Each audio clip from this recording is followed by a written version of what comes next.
was undertaken in circumstances like never before.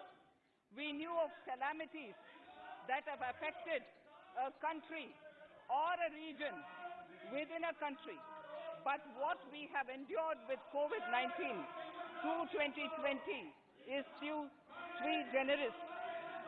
When I presented the budget 2020-2021, we could not have imagined that the global economy, already in throes of a slowdown, would be pushed into an unprecedented contraction. We could not have also imagined then that our people, as those in other countries, would have to endure the loss of near and dear ones and suffer hardships brought about due to a health crisis. The risk of not having a lockdown was far too high. Within 48 hours of declaring a 3-week-long complete lockdown, the Prime Minister announced the Pradhan Mantri Garib Kalyan Yojana, valued at 2.76 lakh crores, that provided free food grain to 800 million people, free cooking gas for 80 million families for months, and cash directly to over 400 million farmers, women, elderly, the poor, and the needy.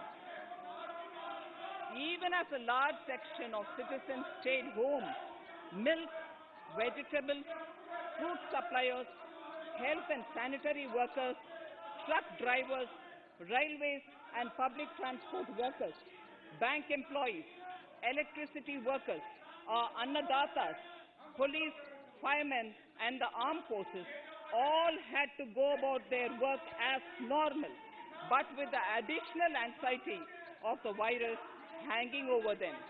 We recognize this, and I think I speak on behalf of everybody in this august house when I express my heartfelt gratitude to these men and women for how they were able to carry out their work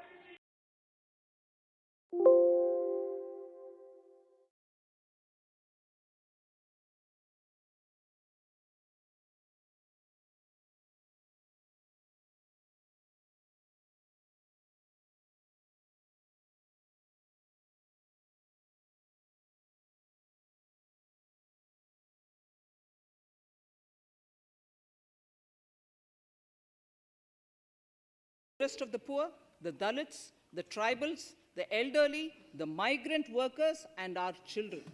The Pradhan Mantri Garib Kalyan Yojana, the 3 Atmanirbhar packages, and announcements made later were like 5 mini budgets in themselves.